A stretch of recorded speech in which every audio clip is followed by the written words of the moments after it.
my name is Elizabeth Hauser, and welcome to my second book critique. In this set, you will hear about my feature text, Rain, Rain, as well as my ideas for science and social studies lessons related to this book on natural disaster awareness and humanitarian efforts. I will also share some of my thoughts on the other 7 books that I read. Let's get started. My feature text for this set is Rain, Rain.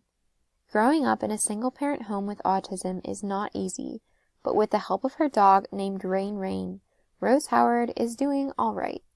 When Rain goes missing, however, Rose's world, with all of her beloved homonyms, prime numbers, and rules, is turned upside down. This is a tale of a girl using her hidden strengths to do what's right, no matter the personal cost. This book is realistic fiction. It won the Josette Frank Award and is an ALA notable children's book. I chose this book as my feature text because of the writer's poignant style and ability to create such true-to-life characters. The richness of this text also lends it to multiple applications in content areas. Finally, I think the realism and the ideals represented in the book would appeal to middle school students. For my first lesson, I chose to do a 7th grade science lesson. After students finish reading Rain, Rain as part of a literature focus unit, they will research a type of natural disaster in their area and create a resource for new residents of the area to help them be prepared for this natural disaster. With their parents' permission, this resource will be posted on the local news station's website as a part of their disaster preparedness page.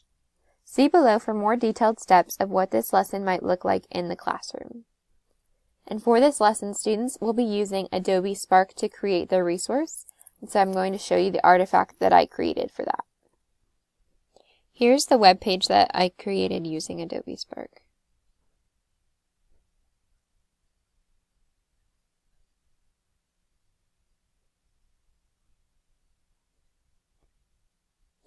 I also put together this Pearl tree for students to use in their research so that they could have some important resources all in one place.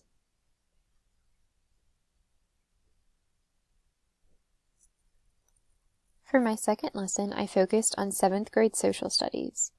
This lesson functions as a follow-up lesson to the science lesson.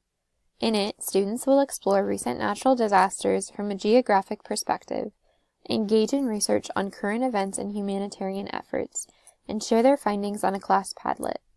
They will then brainstorm possibilities for the class to help those affected by a recent natural disaster. Below are the steps that the teacher should use to implement this lesson. This lesson was based on 2 standards, one from the National Geographic Society National Geography Standards, and the other from the Ohio Learning Standards for Social Studies, Grade 7.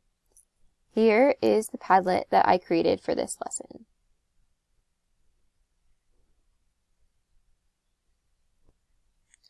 Next, here's a little about the other books that I read. The 21 Balloons was a fun and fantastic read about Professor William Waterman Sherman, a balloon enthusiast who custom designs his dream hot air balloon home and plans to take a leisurely trip around the world. When disaster strikes mid-air, however, he is in for a surprise and the welcome of his lifetime on a small Pacific island that was previously thought uninhabited. Further adventures and dangers await him, not far off. This Newbery Medal winner would be appropriate for 3rd through 5th grade students. Owl Moon is a sweetly illustrated Caldecott winner about a little girl experiencing a family tradition with her father for the first time.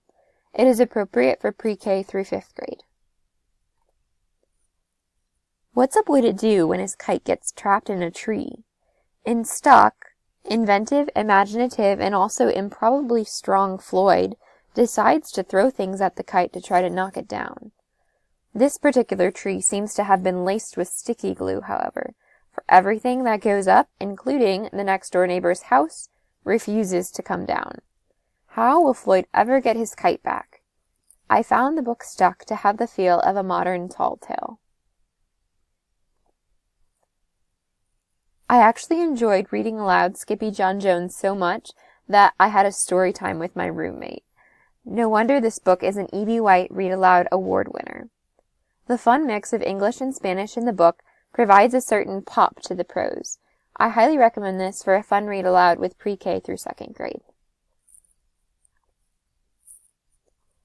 The lavish illustrations in La Princesa and the Pea, along with the lilting verse in which the story is told, captured my heart.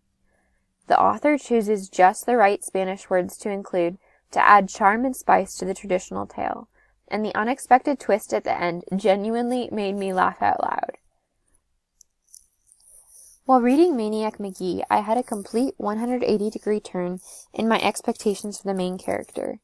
Jerry Spinelli creates a character that is so above stereotypes, the kind that can truly exceed expectations and break down long-standing walls of misunderstanding and hate. I love this book. Henry's Freedom Box is an incredible true story that at points made me want to shake my fist at the treatment slaves received and at others to laugh triumphantly with Henry.